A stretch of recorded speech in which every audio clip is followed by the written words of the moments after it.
Finally, it's mine. I can feel the power, the unlimited capabilities to end fleets of ships, take on any foe, and make them cower in the fear of the might that I may wield against them. No, I can't do it. Let's knock it up. I'm just kidding. Woo. Oh, close one.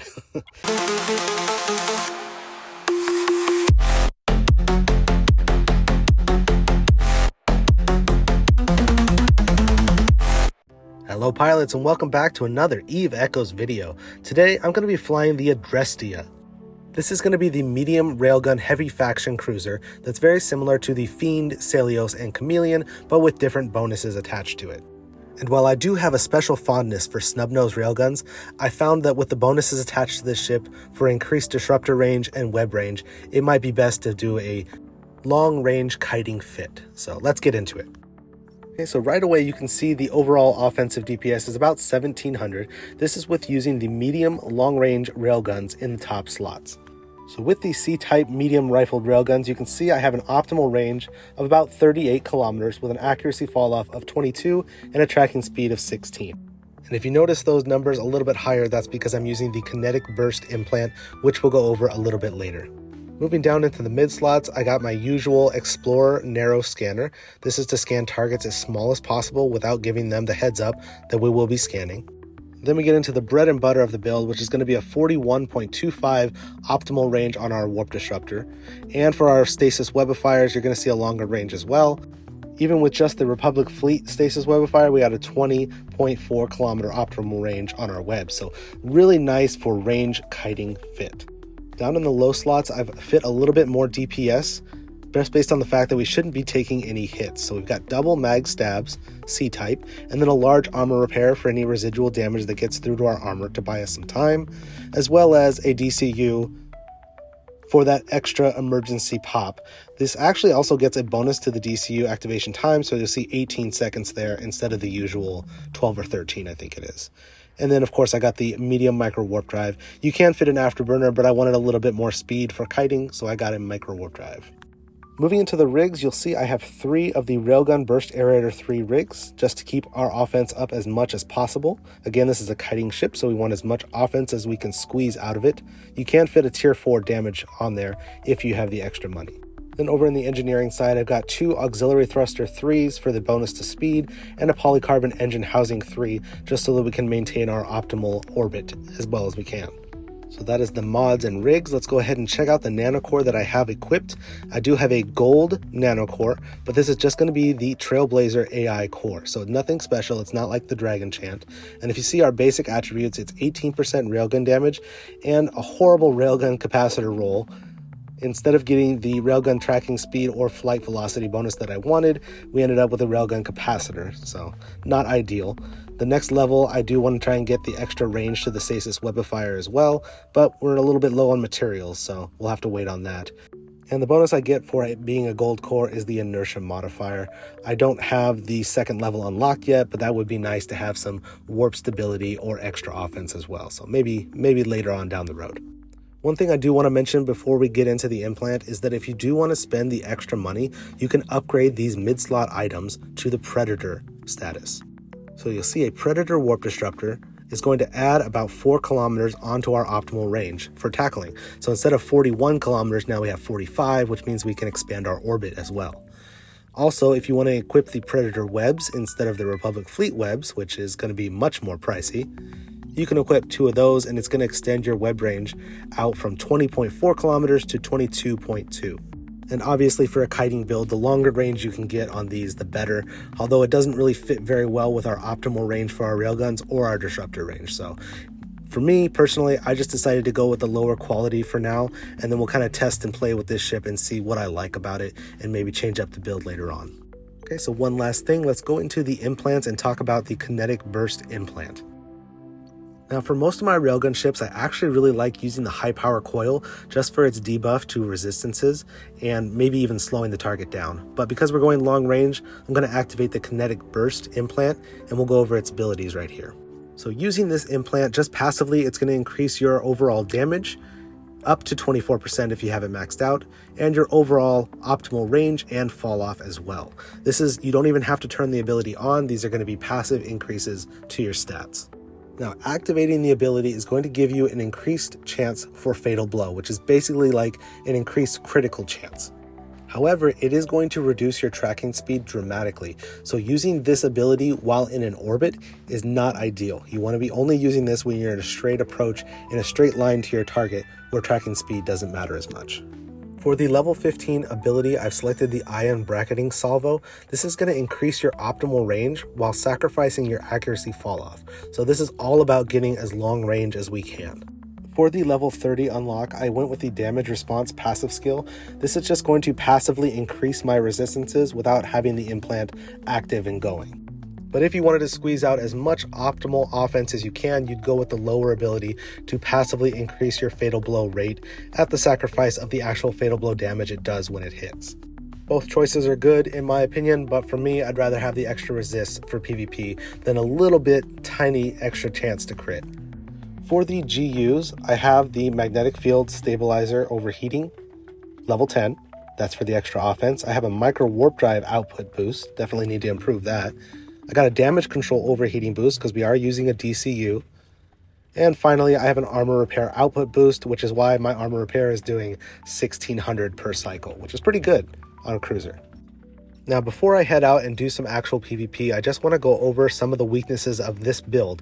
And one of the biggest weaknesses is going to be the capacitor. You can see it's only 1 minute and 8 seconds with everything active.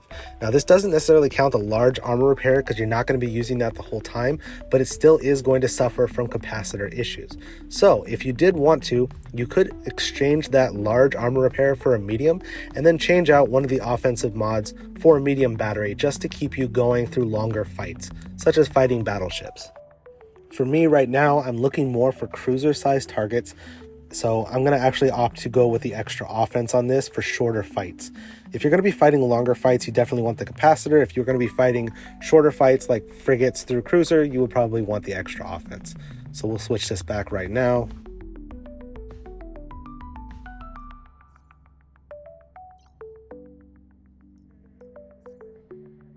All right, back to our 1700 overall DPS. The other option that you could do is in the mid slots, changing out one of the webs for a tracking disruptor. Let me see if I can find tracking disruptor here. Scroll down, there we go. You can throw a tracking disruptor on here. It's going to make it even harder for those turret ships to hit you.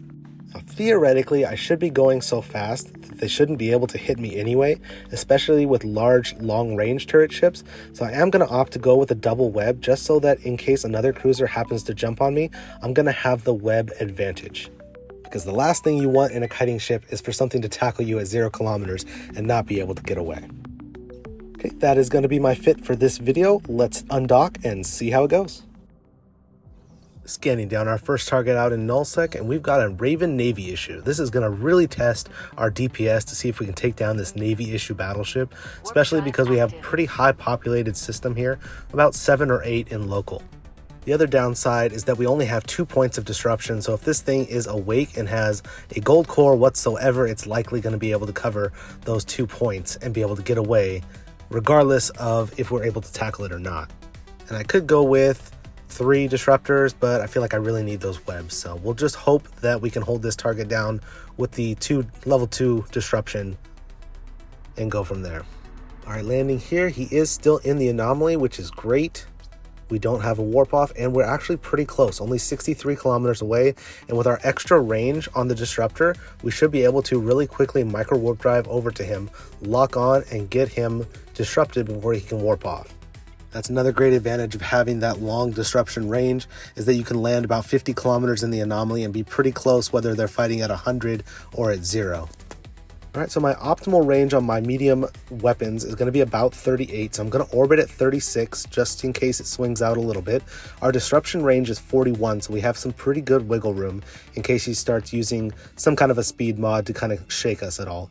And this is actually really good. We're already into his armor, but it does look like he's repping in his armor, so we got an unusually fit Raven Navy issue here with an armor tank. I don't really run into a whole lot of those. Usually they're going to be shield tanked and going to be repping in their shields. Looks like this one is doing some nice reps in their armor. Still not locking us back though, still probably AFK, probably AI ratting with that armor repair on. We'll continue to apply as much DPS as we can with our second mag stab activated. And you may have noticed also that I have turned my orbit into an approach so we can get into a straight line with this target and do as much damage as possible. There's no reason for us to orbit or have our micro warp drive on if he's not even going to target us. But we do have to watch out for a yellow box. As soon as he starts yellow boxing, we're going to want to start our orbit again and get our speed up to par. Also, since I've canceled my orbit, I went ahead and activated that kinetic burst implant because our tracking speed is not going to be into consideration. It doesn't matter if we only have a 4 in tracking speed. Having the kinetic burst implant active will give us those extra critical chances as well. Okay, so not doing too bad here. We're about halfway through his armor. I do wish I was doing more overall DPS. It's possible he's pretty tank fit, because not only is he a Raven Navy issue, so they don't really have to rely as much on their offense, but it looks like he's fighting up close to the targets. And usually when they're fighting up close, they have a more defensive-based fit with higher resists. Yeah, one of the most challenging things of fighting these Navy issue ships with cruisers is being able to apply enough DPS to get through their naturally high base resist, especially if they're close-up fighting. They're going to have 1 or 2 adaptives to increase those resists even further and make your damage go way down. So hopefully we can get our mag stabs off cooldown pretty soon here and apply a little bit more DPS because his armor repair just keeps ticking. I don't know if he's running out of cap anytime soon, but he's likely cap stable if he's going to be AI ratting with some kind of repair on.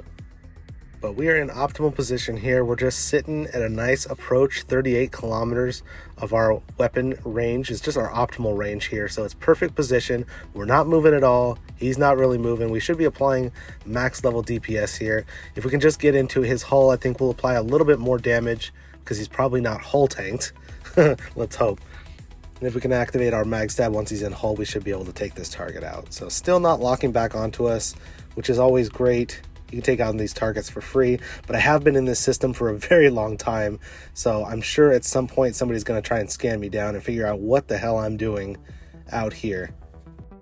Well, hopefully he can clear out this last NPC rat here and we can get a new wave to spawn, so it'll help us out with the DPS a little bit, because we are just barely edging into his hull now, and his repper is still going. Man, just armor tanking that Raven Navy issue just for days and days. Let's lock up this NPC, see about how much health it has left. Yeah, he's still targeting him, but you can see we're doing about 3,500, 2,600, a lot heavier hits now that he's into hull.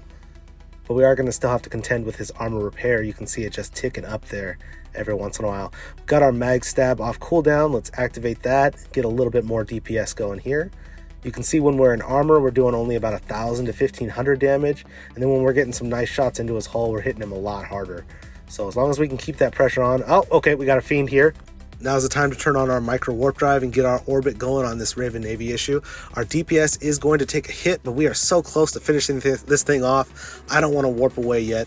Let's see if this Fiend can keep up with our speed. We're going at about 3,000 orbit on this target. If we can stay out of range of that Fiend, if it starts to get a little bit close, we can always double web it and keep it off of us. It should be pretty good, and he's also going to have a hard time tracking us at that range, at our web range as well. Got the Raven Navy issue into below 50% hull. Okay, he's still repping, not locking us back.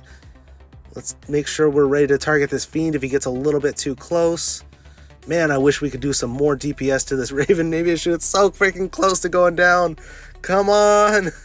Still doing damage in its armor because it's still repairing. Oh my goodness. But it doesn't look like this Fiend is able to catch up to us. He's sitting at about 50 kilometers away. He is yellow boxing us, but he's taken a long time to catch up to us. He might be multi-boxing. This might be the Raven Navy issues multi-box Fiend trying to catch us now. As long as we can stay out of that 30-kilometer range of the Fiend, we'll be outside of his bubble as well and be able to warp off. Okay, we got another ship coming in here. God, come on. Finish the Raven Navy. Oh my goodness. Both of our offensive mods are on cooldown, and he is just repping in the armor. We're doing half the damage that we would normally be doing because we're orbiting instead of doing a solid approach. Oh, that Chameleon is really close here. Sitting at about 4 kilometers, 5 kilometers. If he gets us webbed and scrammed, we are screwed. Okay, and the Fiend popped his bubble, so we're just going to go ahead and approach in the distance. We got to get out of this bubble. We'll still continue to try and hit this Raven Navy issue. Come on, few more hits. Oh, I'm gonna be out of range. I gotta get out of this bubble. I gotta go. Somebody's got newts on me. My capacitor's draining. We're into armor. Oh my goodness, so freaking close, but it's better. It's better to just get away at this point. Man, what a disappointing end. That Raven Navy never actually even yellow boxed us, never even targeted us back, but he gets away. We will warp off as well, and we'll live to fight another day too, so I guess it's kind of a no-lose scenario, but good fight. They came in at the last second to save their AI rating buddy, and we will warp off and give them a good fight in local for that engagement.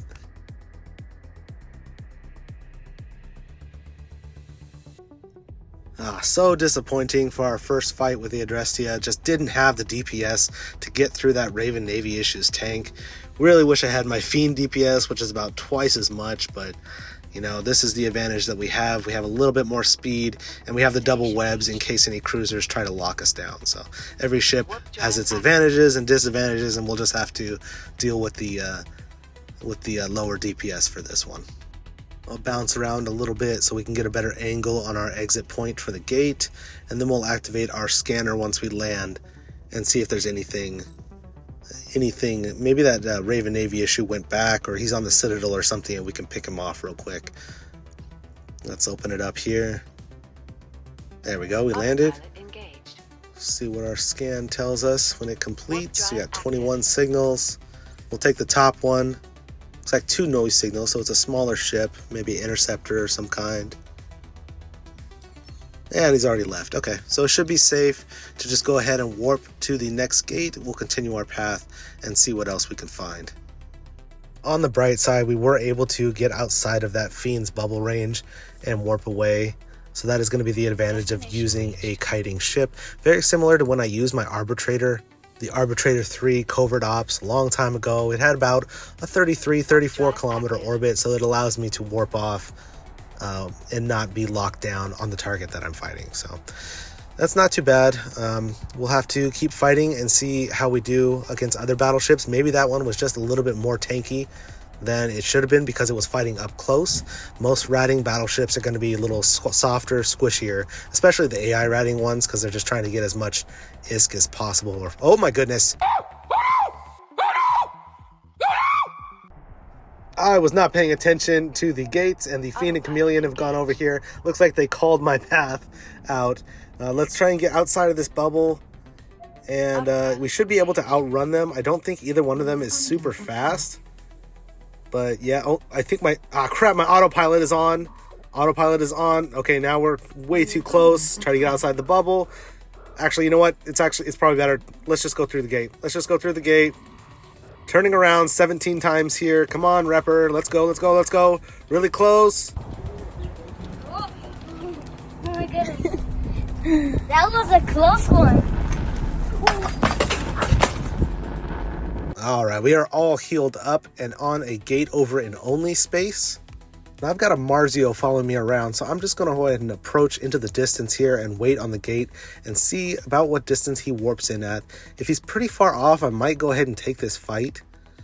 Yeah, he's pretty far off. I mean, I'm 150 and it looks like he's at least 50 kilometers off. So if we can warp back to the gate real quick here after he locks us, not only will we break his lock, we'll go ahead and get him relocked back up quicker than he can get us.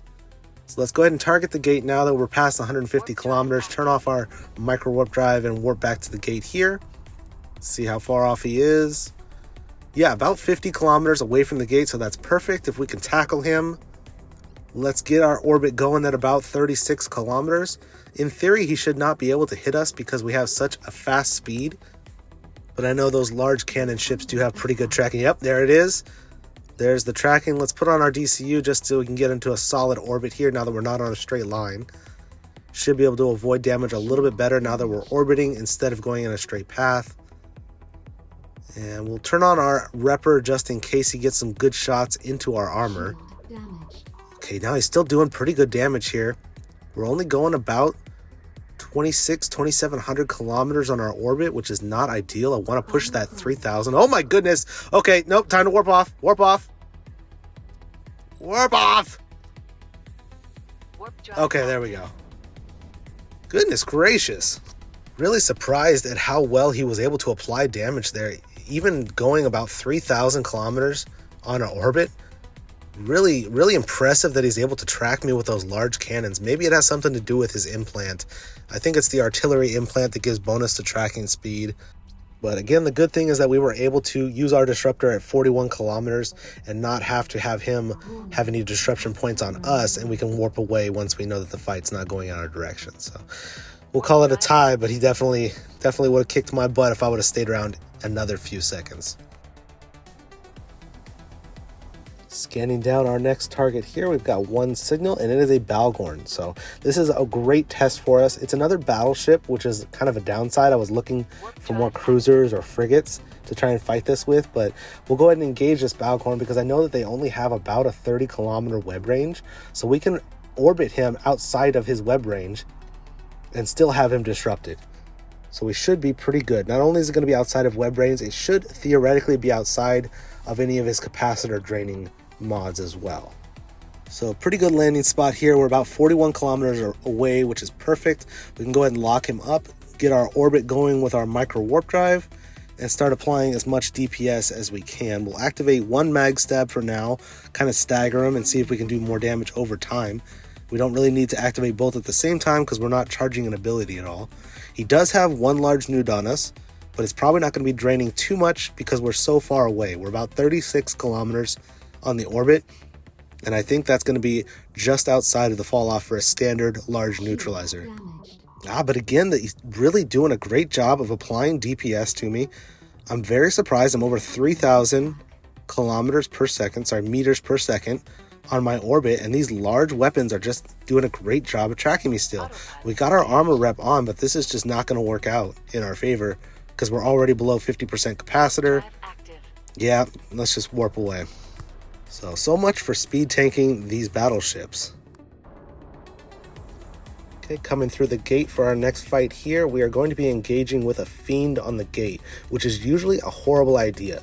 But I do know that they have about 30 kilometers range on their bubble, and we're going to fight at 36. So if we can get to our 36 kilometer orbit, we should be able to warp away if anything else drops on us, while still being able to apply pretty decent damage to this ship. Unfortunately, it does look like he's using a large afterburner, so he's going to be super fast and close the distance, get one web and a scrambler on us, so we're not going to be able to activate our micro warp drive. But because of that large afterburner, he's going to swing around really, really far, and we can get both of our webs on him and keep him outside of that scrambler range. Now that he's outside of scrambler range, we can go ahead and turn on our micro warp drive again and get back to our normal orbit. He's not going to be able to catch up to us because of our orbit speed, and because using the large afterburner, he's going to have to go in a straight line. So he's not going to have a whole lot of inertia to turn corners and chase us down and get back within scrambler range. And every time he does, we're going to activate both webs and pin him down again and get back out to our optimal. So you can see this is specifically why I fit two webs and why I fit long range on my weapons, because we're able to hit him from around 36, 38 kilometers, whereas he's not able to tackle us. Okay, we got Dread here. Okay, now we warp off. Get the hell out. Come on, approaching the distance. Let's go. Outside 30 kilometers. Let's warp. Come on. Should have known every time there's a Fiend, there's a capital ship. Well, it was a good test nonetheless. Let's go look for another fight. Roaming around in void space, we are challenged to a 1 vs 1 at the sun by Boss John. This is going to be a cruiser duel, which is something that I really wanted to test myself out against. I'm not sure what cruiser he's using, but we will figure it out once we land at the sun. Definitely tired of fighting battleships though. Okay, so we got a Chameleon here. He's uncloaked, which is good little head start for us. We're going to want to approach at a very long range, and hopefully he tries to engage his drones from super far away so we can web them down and take them out before he recalls them. Definitely do not want to get close in with a Chameleon and get webbed or scrambled. So we're going to keep our range, keep a nice long orbit range, and hopefully he engages us from far away. I think they have about 80 kilometers usually control range on those drones, but he's not falling for the bait. So let's get a little bit closer. Let's pull into about 58. See if we can get him to launch those drones and then grab them with both of our webs once they come within range. Again, because I'm doing so much moving around, I'm not going to activate that kinetic burst implant, and he does have a tracking disruptor on us, which is going to make it even harder to hit small targets. So we're going to have to not only web these drones when they get within range, but we're going to have to approach them instead of orbiting. Yeah, he doesn't want to commit his drones that far out. That's what I was a little bit worried about. Let's get a little bit closer, see if we can bait him into those drones. Doesn't look like he has enough speed to catch up to us with our orbit, but the longer this fight goes, the more capacitor I'm going to be wasting with this micro warp drive. One of the biggest issues with this ship is going to be capacitor. Okay, here comes the drones again. We can see they're offense drones, and we are just within range for him to get those on us. Let's go ahead and double web one of these drones and start approaching and see if we can get some nice shots and take it out before he brings it back. So we got 2 webs on it. It's going to be really slow, but it looks like he's going to just get right outside and be able to recall it before we can take it out. So those drones are going to be fully healed when he goes to launch them again. And now we're already taking damage into our armor, so we'll activate our armor repair. Drones launching again. Let's get it locked up, see if we can get it webbed when it gets close. Double tap, a little closer. Oh, so close. Looks like he's recalling it again. Still getting some good shots even though our webs aren't on it, but he's just doing a good job of launching it and recalling it before we're able to do any damage. The good thing is that our auto attack is going to start targeting him as soon as he recalls his drone, so we are able to do some damage straight into his shields. And looks like he's a little bit tentative to release those drones again, or maybe he was just closing the distance. He'll pop his extender, so he's got that extender going. Let's double lock these drones again and try it one more time. We're getting really low on capacitor now, and it's not looking like this is going to go our way. Yeah, with that tracking disruptor on us, let's activate the DCU, turn off our repair, and try to warp off. Yeah, let's approach into the distance and try and get some distance and warp off.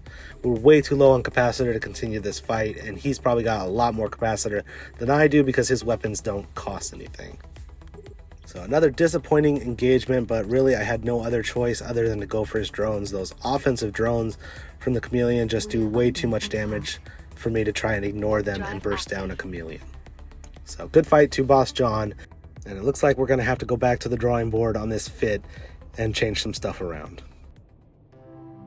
So that'll wrap up this video. Unfortunately, no kill mails with the Adrestia, although it was a pretty successful test drive for this ship. This is the first time that I'm actually trying to fly this ship in PvP at all. And there were a couple of things that I did enjoy with it. I like the fact that I can hit targets from anywhere from 40 to 50 kilometers away. I like the fact that I can go about 3,000 ms in speed and maintain an orbit. The kinetic burst implant is great for increasing your range, your overall optimal range, but it kind of falls a little bit short on the fall off. And I don't really like activating the ability with a cruiser because most of the time in a cruiser you're going to be hitting an orbit, and that decrease to tracking speed just kind of doesn't mesh well with the Adrestia trying to hit an orbit and trying to fight a battleship. I could switch to snub nose, but that puts me at risk of being within scrambler and web range, and when you're within web range of a battleship, you're always at risk of getting triple webbed and 2-shot. So that's one of the things that I have to consider when trying to use this to fight other battleships, is you want to stay outside of web range, and using snub nose doesn't really work. The major drawbacks that I saw with this build are going to be the capacitor issues. So not being able to have 4 or 5 minute long capacitor with the repper going just kind of kills it for longer fights, especially fighting these Navy battleships. And the fact that I have to use a micro warp drive instead of an afterburner in order to maintain the speed that I want means that my signature radius is going to go up so high. So I'm not going to actually be able to kite around a battleship and avoid their tracking as much as I thought I would. I could equip a tracking disruptor, but that's going to require me to fit a battery. Fitting a battery means I'm going to lower my DPS, which makes it even harder to hit battleships. So overall, I like the ship. I like the concept of the ship, but it just doesn't fit my overall playstyle. I know that in the hands of a skilled pilot, this thing could be very, very dangerous. Unfortunately, I just don't have the experience of flying this ship. I haven't developed the Nanocore as much as I wanted to, and I probably should switch to the high power coil implant instead of the kinetic burst as well. But if you fly the Adrestia, if you like it, if you enjoy it, go ahead and put in my comments below what kind of a fit you like using with it, what things do you use it for, and what are some of the things that I'm missing? Because I feel like I'm just missing that one piece of the puzzle to make this ship fit really well done. Alright, so that'll end it here. Go ahead and leave a comment, like, subscribe, all that jazz. If you have any questions, you can always contact me at Growmeyer on Discord, and I will see you in the next Growmeyer Games Eve Echoes video.